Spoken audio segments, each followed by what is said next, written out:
Mercredi 5 mai 2004. La nuit tombe doucement sur le Royaume-Uni. Si dans le ciel de la capitale anglaise, les derniers rayons de soleil disparaissent sous de gros nuages noirs, au sud-ouest de Londres, dans le quartier huppé de Chelsea, le stade de Stamford Bridge brille quant à lui de mille feux. Au milieu de la pelouse, les yeux rivés sur sa montre, l'homme en noir lève subitement le bras. Il est 20h45, le coup d'envoi du match retour des demi-finales de la Ligue des Champions est donné. Les joueurs anglais ont donné le coup d'envoi et premier ballon évidemment dans le camp monégasque. Vainqueur 3-1 au match aller, les Monégasques abordent la rencontre avec 2 buts d'avance. Pas de quoi rassurer pour autant les hommes de Didier Deschamps. Dès l'entame de match, l'ASM subit les attaques répétées des joueurs anglais. Flavio Roma, le portier monégasque, résiste et repousse tous les ballons. Oui, mais jusqu'à quand ? Les Blues pressent, se ruent et imposent un rythme infernal. Au bord du terrain, crispé, Deschamps serre les poings. Depuis les tribunes, l'écho des chants des 40 000 supporters anglais intensifie la pression. 23e minute, les filets tremblent, une première fois. 1-0 pour Chelsea. Et but de Grandkiar, une balle flottante que n'a pas pu maîtriser Roma. 44e, le scénario catastrophe se produit. Frank Lampard ajuste du droit et marque 2-0. Qui vient égaliser juste avant la mi-temps sur l'ensemble des deux. Les chants des supporters anglais redoublent, mais pour 2 minutes seulement. À peine la remise en jeu jouée, Fernando Morientes délivre un ballon à Hugo Ibarra qui marque. Ah oui. Stamford Bridge est sous le choc. L'AS Monaco reprend en main son destin et ne laisse plus aucune chance à son adversaire. À la 61e, c'est le même Fernando Morientes qui finira le travail. Score final, 2-2. Et le voilà, le but de Morientes. Il est bon, celui-là, il est bon. Auteur cette année-là d'un parcours exceptionnel, l'ASM atteint la finale de la plus prestigieuse des compétitions européennes. Retour sur l'une des plus belles pages de l'histoire du football français. Podcast Story. C'est dans les années 20 que la principauté fonde officiellement son club, l'AS Monaco. 1924, pour être précis. L'ASM, que l'on surnomme aussi les Rouges et Blancs, s'est très vite fait une place dans le Gotha du football français. 8 titres de champion de France, 5 Coupes de France. Aujourd'hui, la planète football tout entière connaît l'AS Monaco. De Thierry Henry à Kylian Mbappé, de Thuram à Trezeguet, les talents issus du centre de formation de la principauté sont nombreux. Oui, le football fait définitivement partie du rocher. Et quand ce ne sont pas les jeunes joueurs formés au club qui impressionnent, c'est le choix du recrutement qui fait mouche. Cette saison 2003-2004 en est d'ailleurs le parfait exemple. Après 2 ans de rodage, le jeune entraîneur du club, Didier Deschamps, peut désormais compter sur un effectif solide. Avec la forme olympique du Congolais Chabadi Nonda, meilleur buteur du championnat la saison passée, l'ASM entame sereinement ce début de saison. Oui, mais voilà, le football est imprévisible. Le championnat commence à peine et le redoutable attaquant africain se blesse gravement. À quelques jours de la fin du mercato estival, le verdict tombe. 8 mois de convalescence qui marquent la fin de saison pour l'attaquant vedette. Dans les couloirs du club, l'inquiétude se fait sentir. Au même instant, à plusieurs centaines de kilomètres de là, dans la capitale espagnole, le Real Madrid, lui, est à la fête. La star anglaise David Beckham vient d'intégrer à son tour les Galactiques et son arrivée redessine les plans tactiques de l'équipe.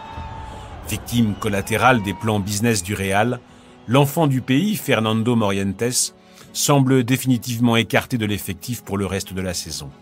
Seul sur le banc de touche, l'attaquant déprime. L'ASM saute sur l'occasion et contacte le joueur espagnol. Le projet du club est ambitieux, l'effectif est de qualité. Morientes est séduit par cette proposition. D'un coup, tout s'accélère. Le président du Real accepte le prêt de son attaquant. Avec un salaire en moins, Florentino Pérez se frotte joyeusement les mains. Pas moins de 72 heures plus tard, Fernando Morientes débarque sur le rocher et endosse le numéro 10 de l'équipe monégasque. La saison peut enfin commencer. Au mois de septembre 2003, la Ligue des Champions débute enfin. Dans le groupe C, face à l'AEK Athènes, le PSV Eindhoven et le Deportivo La Corogne, Monaco semble avoir toutes ses chances. Et ses premiers matchs le confirment. Avec l'expérience du gardien italien Flavio Roma dans les buts, l'Argentin Ibarra en charnière aux côtés des Patrice Evra, Gaël Givet et Sébastien Schilacci, la défense monégasque est solide. Quant au milieu et à l'attaque, Didier Deschamps a trouvé son équipe type. 2 lignes de 3. L'une est composée de Cissé, Bernardi et Zikos, et la seconde du trio magique Roten, Morientes et Ludovic Giuli en meneur et capitaine. Mais face aux redoutables Espagnols du Deportivo, la tâche se complique dès le match aller. Sur le terrain de la Corogne, les Monégasques s'inclinent 1-0 et perdent leur première place au classement du groupe C. Les semaines passent, l'ASM rumine sa défaite, jusqu'au jeudi 4 novembre 2003. Ce jour-là, entre les deux leaders du groupe, la Ligue des Champions connaît l'une des plus belles rencontres de son histoire. Sous le regard médusé du prince régnier, en tribune, écharpe rouge et blanche autour du cou, l'AS Monaco inflige une véritable correction aux Espagnols. 8-3. Un match record joué à plus de 100 à l'heure qui fait du club de la Principauté, à l'époque, la seule équipe à avoir marqué autant de buts dans cette compétition. Avec 3 victoires, 2 nuls et une défaite, les Monégasques terminent la phase de poule en première position. Mais surtout, avec ses 15 buts au compteur, elle devient la meilleure attaque d'Europe à égalité avec les Galactiques du Real Madrid. Sur le rocher, Fernando Morientes s'installe au sommet et attend tranquillement son heure. En 8e de finale, l'ASM hérite de la redoutable équipe du Lokomotiv Moscou. Eux aussi en grande forme, les joueurs russes ont réussi l'exploit de s'extirper d'un groupe particulièrement compliqué dans lequel Arsenal, l'Inter de Milan et le Dynamo Kiev se battaient pour la qualification. Mais cette année-là, il en faut plus pour impressionner l'ASM. Mené 2-0 dans la capitale russe au match aller, Morientes claque une nouvelle tête et réduit le score. Un but à l'extérieur qui prendra toute son importance lors du match retour, gagné 1-0 sur la pelouse du stade Louis II. Les Monégasques filent en quart de finale et poursuivent leur fabuleux destin européen. On dit souvent que le hasard fait bien les choses. Oui, sauf que parfois, au contraire, il peut être cruel. Lors du tirage au sort des quarts de finale, les choses se gâtent. Le grand favori de cette compétition, le Real Madrid et ses 9 Ligues des Champions, jouera contre l'AS Monaco. Face aux Galactiques, avec Zidane, Figo, Ronaldo, Beckham ou encore Roberto Carlos, la probabilité de voir les hommes de Didier Deschamps se qualifier pour les demi-finales semble quasiment nulle. Il est 20h40 ce 23 mars 2004 quand Ludovic Giuli et sa bande rejoignent à petite foulée la pelouse du stade mythique de la capitale espagnole, Santiago Bernabéu. Depuis le terrain, l'ambiance en tribune a de quoi impressionner, mais pas Fernando Morientes. Ce jardin, il le connaît bien. Le regard planté dans celui de ses coéquipiers, l'Espagnol rassure. Dès l'entame de match, l'ASM tient tête aux Galactiques. Plus encore, à 2 minutes de la mi-temps, Monaco ouvre le score. Un exploit de courte durée. Au retour des vestiaires, la machine madrilène se met en marche et empile les buts. Elguera d'abord, Zidane ensuite, Figo et Ronaldo enfin. À 10 minutes de la fin, le sort de l'ASM semble définitivement scellé. Le Real mène 4-1. Oui, mais le hasard fait aussi bien les choses, n'est-ce pas? Ce soir-là, Fernando Morientes n'est pas madrilène, non, il est monégasque. Dans les dernières minutes de la rencontre, l'Espagnol se défait du marquage et fusille d'un coup de tête majestueux la cage d'Iker Casillas. 4-2, score final. Vous l'avez bien senti, 4-2. Fernando Morientes redonne espoir. Oui, Monaco peut continuer à y croire. 2 semaines plus tard, c'est au tour des Galactiques de débarquer sur le rocher. Dans un stade Louis II définitivement conquis par le jeu spectaculaire de son équipe, toutes les tribunes scintillent de rouge et de blanc. Il est 20h45, Thierry Roland et Jean-Michel Larquet saluent les millions de téléspectateurs français et débutent euphoriques les commentaires de l'arbitre. Le stade Louis II comme vous ne l'avez jamais vu, regardez comme c'est beau, un stade plein, on ne peut pas mettre un spectateur de plus pour ce match retour, Jean-Michel, qui promet vraiment beaucoup. Une demi-heure de jeu, le Real ouvre le score. But de Raoul sur cette accélération de Ronaldo. L'ASM n'en démord pas et réaccélère la cadence. Giuli et Morientes, survoltés, réussissent l'exploit de renverser la situation en inscrivant à tour de rôle 3 buts somptueux. La planète football n'en revient pas. Avec ses 2 buts inscrits au Bernabéu au match aller, Monaco élimine le Real Madrid et intègre le dernier carré de la compétition. Les Galactiques tête basse, quitte la pelouse du stade Louis II.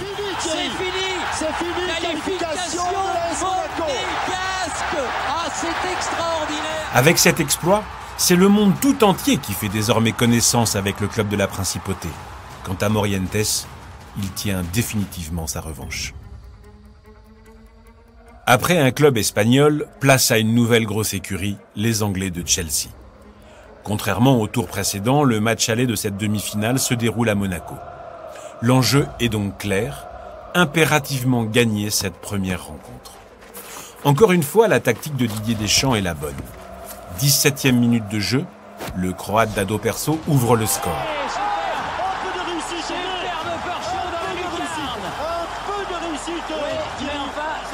Mais les Anglais répondent presque immédiatement. Les minutes passent et Chelsea semble tenir son résultat.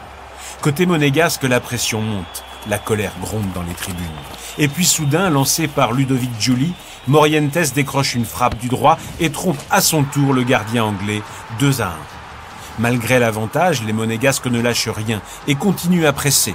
Dans les dernières minutes de jeu, Shabani Nonda, de retour à la compétition, après sa longue blessure, entre en jeu. Déchaîné, l'attaquant congolais se jette sur son premier ballon et assomme d'un 3e but l'adversaire anglais.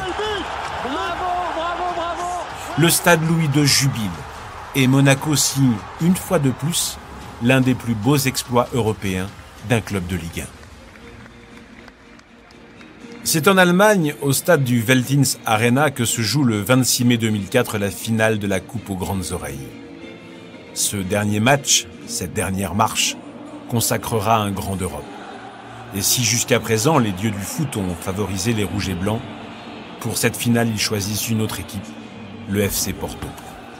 23 petites minutes après le coup d'envoi, l'arbitre s'arrête net dans le rond central et siffle un arrêt de jeu. Blessé aux adducteurs, l'emblématique capitaine monégasque Ludovic Giuli n'y arrive plus. Petite inquiétude, Pierre. Non, pas petite inquiétude, grosse inquiétude, parce que Giuli a fait signe qu'il était blessé aux adducteurs. La main fortement appuyée sur le haut de la cuisse gauche, le numéro 8 de l'AS Monaco quitte ses coéquipiers, tête baissée. Le jeu reprend, la France tout entière retient son souffle. Sans son capitaine et meneur de jeu, la tâche s'annonce plus compliquée pour le club de la Principauté. Et ça, les joueurs du FC Porto le savent mieux que personne. Pas moins d'un quart d'heure plus tard, le Brésilien Carlos Alberto ouvre le score. Sur le banc de touche portugais, José Mourinho exulte une première fois, puis une seconde et enfin une troisième. L'arbitre siffle la fin du match. L'AS Monaco s'incline en finale 3-0 face au FC Porto. Là, c'est fini. Bon, à une seconde près, la Ligue des Champions cette année sera donc portugaise. Les Portugais laissent leur joie exploser. Les joueurs monégasques s'effondrent, si près du but. Didier Deschamps réconforte sur la pelouse 1-1 ses joueurs. Il sait ce que c'est, lui. Il a déjà vécu la victoire et la défaite.